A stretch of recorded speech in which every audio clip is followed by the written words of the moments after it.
네, 지중해 시간여행이 마련한 튀르키예 역사예술 기행 오늘의 강의를 시작합니다. 오늘은 이제 1분 퀴즈부터 시작할까요? 그래서 콘스탄티누스 황제는 아들 몇 명을 뒀을까요? 2명일까요? 아니면 3명? 아니면 4명을 뒀을까요? 몇 명일까요? 여기서는 이제 콘스탄티누스 황제가 두 번째로 결혼했던 막시미아누스 황제의 딸인 파우스타랑 결혼해서 낳은 아들을 얘기하는 겁니다. 콘스탄티누스가 그러면 그 자기가 증기가마에서 증사를 시켰던 파우스타가 낳은 아들이 몇 명? 2명이다.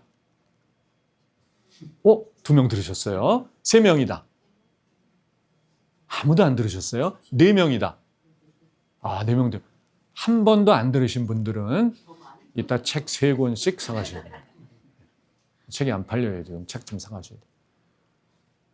자,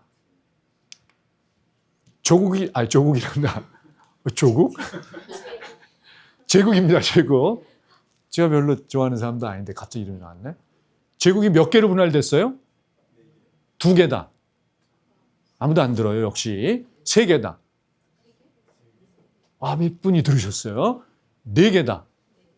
4개 제일 많이 들었어요. 그러니까 아들이 3명이면 3개로 분할됐을 테고 4명이면 4개로 분할됐을 테고 2명이면 2개로 분할됐을 거라고 우리가 합리적인 추론이 가능하잖아요.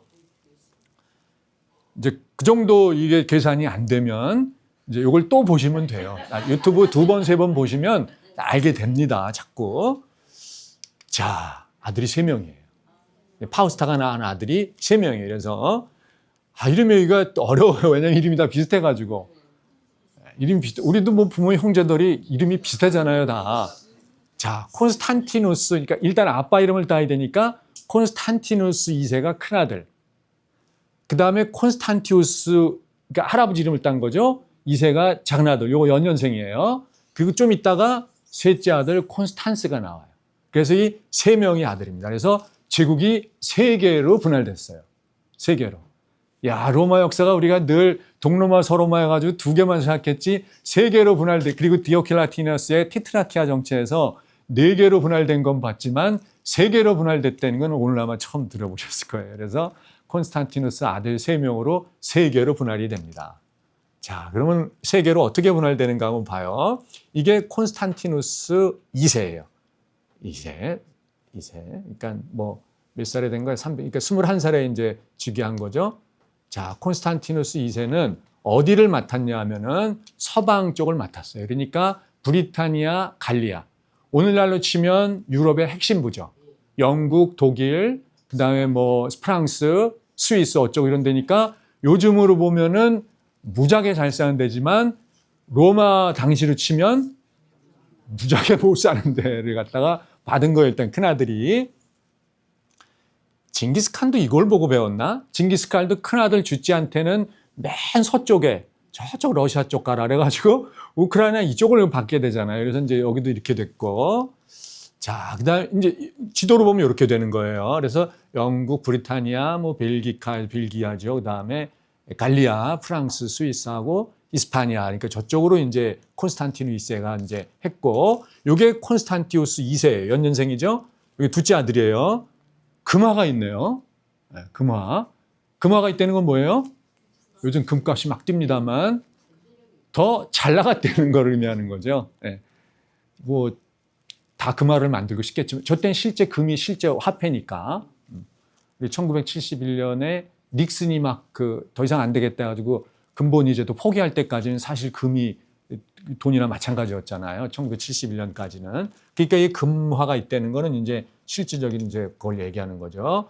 이제 자기 아버지한테 직방 물려받은 거죠. 그래서 콘스탄티노플 중심의 동방의 부유한 지역을 물려받은 이집트, 그 미리 많이 나오는 경제 곡창지대인 이집트라든가 튀르키예, 그 다음에 이제 그리스 이쪽을 이제 물려받았고, 그 다음에 이제 그러니까 이렇게 되는 거죠. 지도가 이제 구분이 되셨죠. 그래서 큰 아들을 서방, 둘째 아들은 동방. 그러면 이제 막내 아들은 어디를 물려받았겠어요? 아프리카?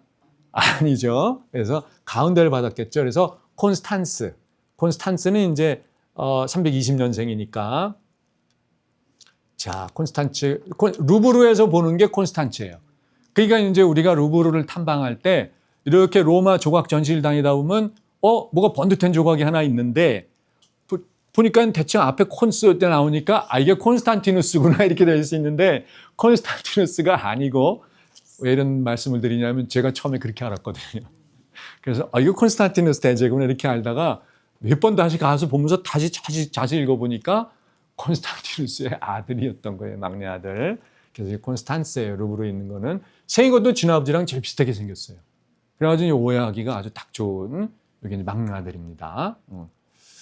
여기가 이제 중심부를 이어받은 거예요. 그래서 이탈리아 반도하고 그다음에 옛날 그 카르타고 지역. 카르타고도 굉장히 중요한 지역이에요. 워낙 거가 옛날부터 비옥한 곡창지대고 튀니지 이쪽 지역이 엄청 비옥합니다.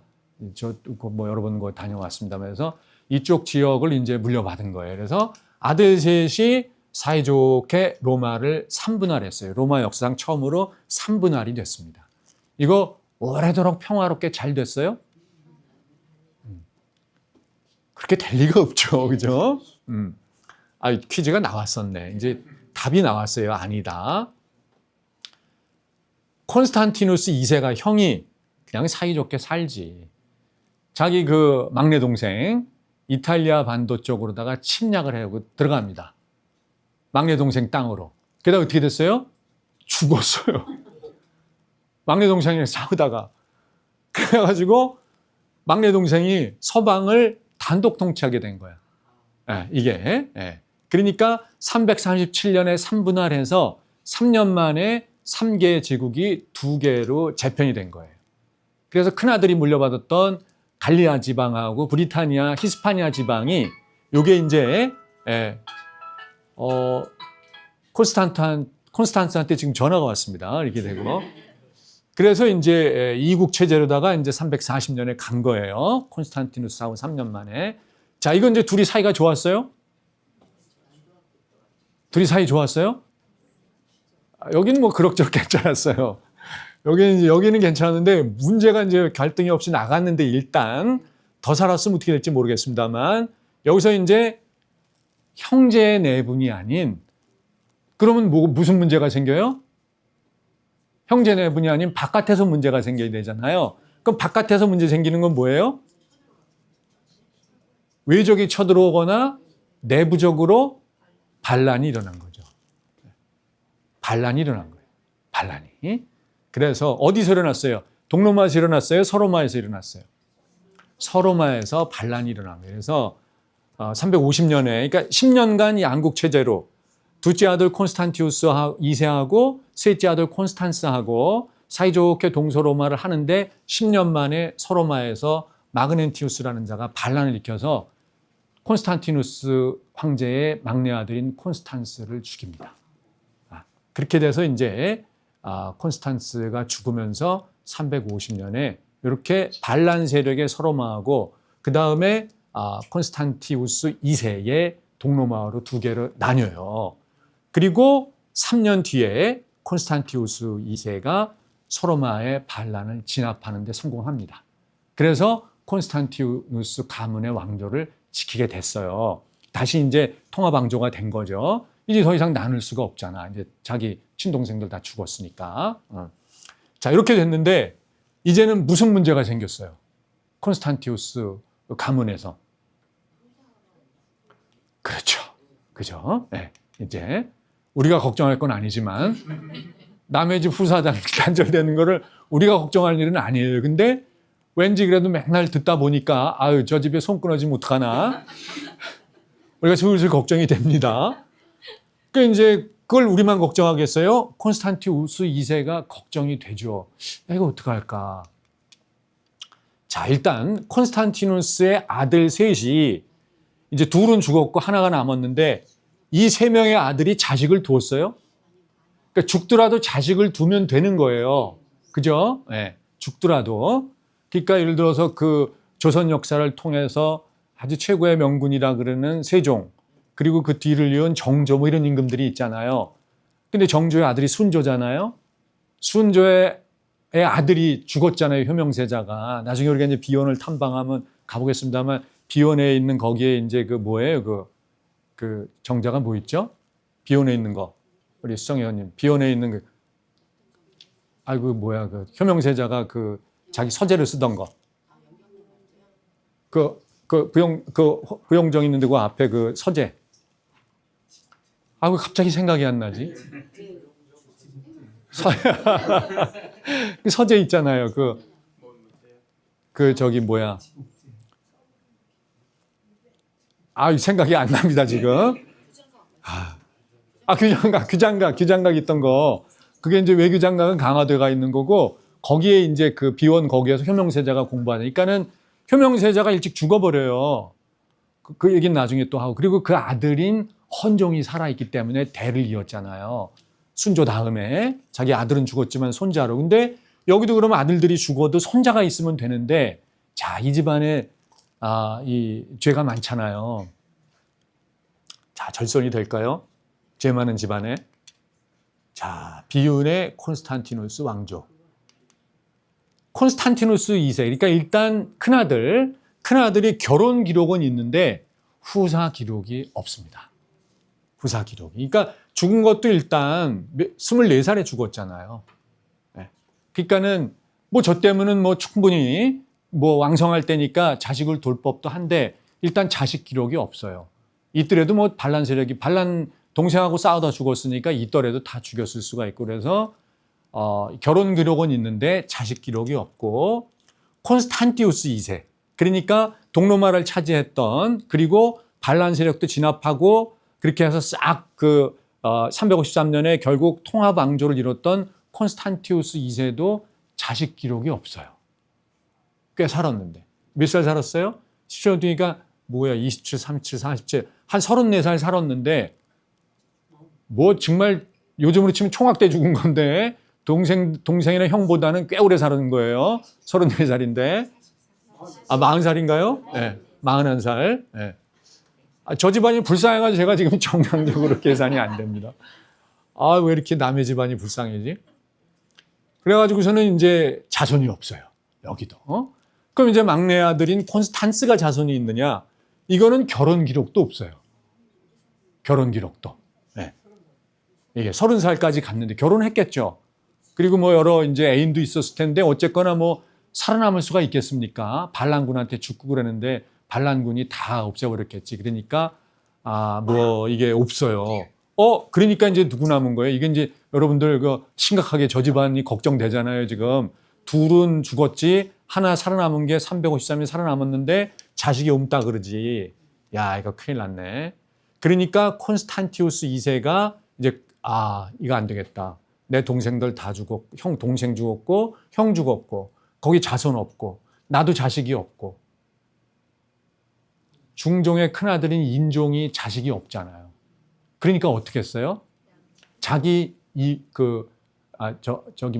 이복 동생이 명종으로 넘어가는데 명종도 자식이 없어요. 명종도. 그러니까 어떻게 했어요?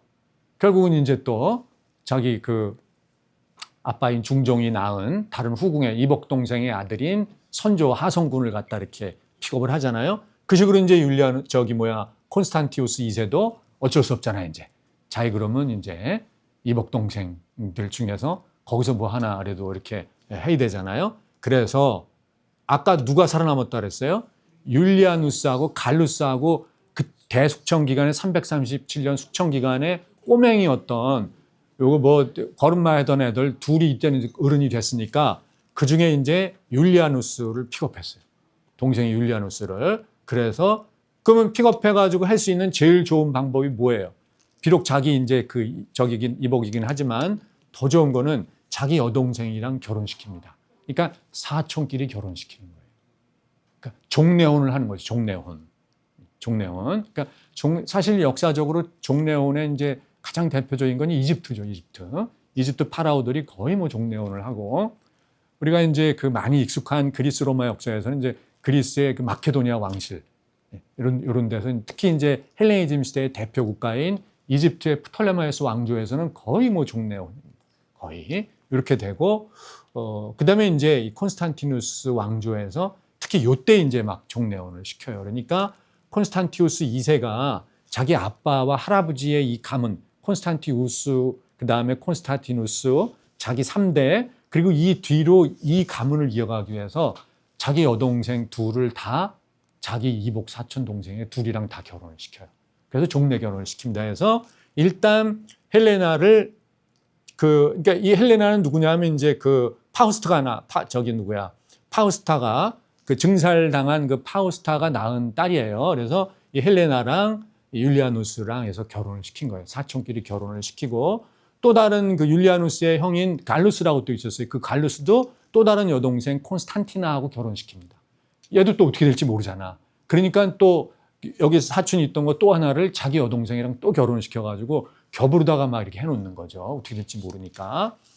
자, 그래서 이제 이 율리아누스가 드디어 이제 즉위를 했어요. 그러니까 콘스탄티우스 2세가 이렇게 그 단독 황제가 된 353년 뒤로 8년 만인 361년에 죽었어요. 후사 없이. 그래서 이제 자기 그 이복 사촌 동생이자 매제인 율리아누스한테 이제 황제가 넘어간 거죠. 그러니까 넘어갔는데 이 율리아누스 황제가 기독교 교회에서는 이름이 배교자입니다.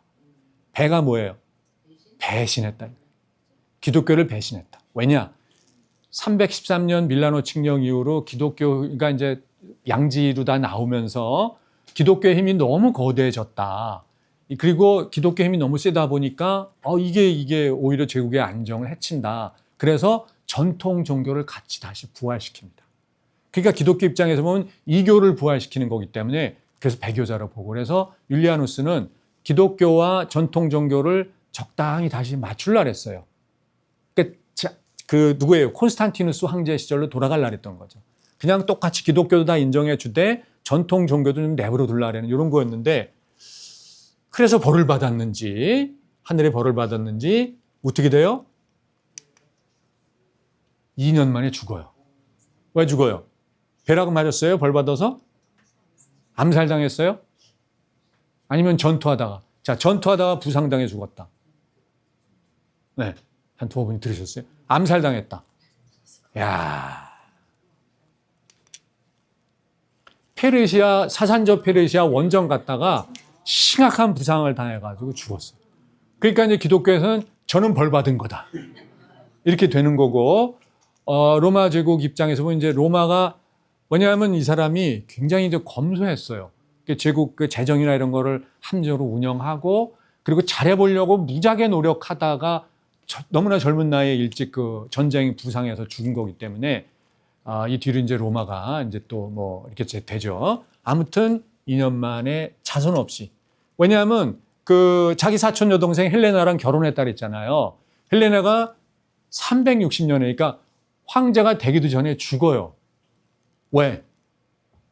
왜 죽어요? 약 먹고 자살했어? 남편하고 갈등? 옛날에 죽어요. 그렇죠. 호 선배님 말씀대로 옛날에 황후가 일찍 죽으면 아기 낳다가 죽어요. 지금이니까 출산이라고 하는 것이 그냥 뭐 이렇게 쑥쑥 되는 것 같지만 그 병원 가면 다 해주시잖아요. 의사 선생님들이. 그렇지만 예전에는 뭐 그런 게 안 되잖아요. 그러니까 뭐 예를 들어서 뭐 이렇게 뭐 거꾸로 섰다든가 아기가 그렇게 되면 뭐 이건 옛날에는 끝나는 거니까 그렇게 해서 헬레나가 이미 황제가 되기도 전인 360년에 죽어버리고 그렇게 해서 채 이제 뭐 할 틈도 없이 자기도 바로 죽어버린 거예요. 그래서 콘스탄티누스 가문이 364년에 땡이 된 거예요. 땡.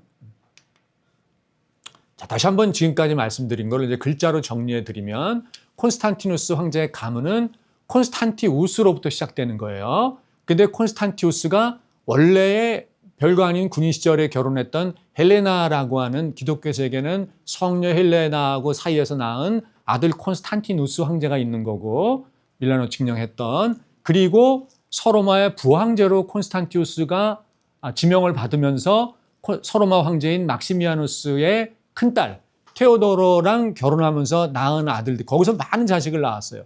그렇게 델마티우스, 콘스탄티우스, 뭐 아니발리아누스, 뭐 그다음에 딸 콘스탄티아에서 여러 명의 자식을 두었고, 이게 이제 콘스탄티우스 1세대고 자식 2세대가 되는 거고, 이건 뭐냐면은 바티칸 박물관인데요. 이게 헬레나 석관입니다. 그러니까 원래 이제 자주색이라고 하는 것은 로마에서 이제 황실의 색깔이고, 이것이 로마의 전통이 아니라 원래 뭐 BC 한 뭐 2000년 이때부터 지중해 연안에서의 최고의 색깔은 자주색이에요. 오늘 자주색 옷 입고 온 분 한 분 계시죠? 두드러 보이잖아요. 저게 원래 지중해 연안에서부터. 그러니까 우리가 페니키아라 그러잖아요. 이 페니키아가 무슨 뜻이냐 하면 그리스인들이 저 포이니케라는 거예요. 그게 무슨 뜻이냐면 자주빛, 자주색이라는 거예요. 왜 그럼 페니키아한테 그런 일이 붙었느냐? 포이니케가 뭐냐? 페니키아 상인들이 자주색 염료를 독점 생산했어요. 요즘은 지금 엔비디아 막 이런 거예요. 떼돈 벌. 그래서 페니키아가 떼돈을 버는 거예요. 자주색 염료 팔고 다니면서. 그러니까 그리스인들이 뭐 화나잖아. 우리가 못 만드는 물감 쬐끔 가가지고서는 비싼 것을 팔아가지고 떼돈 벌고 가니까 이 저놈들. 그래서 포이니케라는 이름을 붙여준 거예요. 이 자주색 사건이 그렇게 되는 거예요. 그리고 교황청 바티칸 박물관에 가면 하나 더 있어요. 비슷한데 이거 헷갈리면 안 돼요. 요거는 콘스탄티아. 그러니까 헬레나 말고 콘스탄티우스의 두 번째 부인인 테오도라가 낳은 딸 콘스탄티아 그 석관에서 두 개가 바티칸 교황청 박물관에 가면 있습니다. 지금까지 로마 권역에서 출토된 가장 훌륭하고 화려한 두 개의 석관입니다. 이제 이스탄불 오리엔트 고고학 박물관에서 이제 정말 화려한 대리석관을 이제 많이 보여드릴 텐데 이거는 자주색 대리석이잖아요. 정말 귀한 거거든요. 그래서 바티칸 박물관에 나중에 가시면 이 두 개를 꼭 봐야 되는 거고.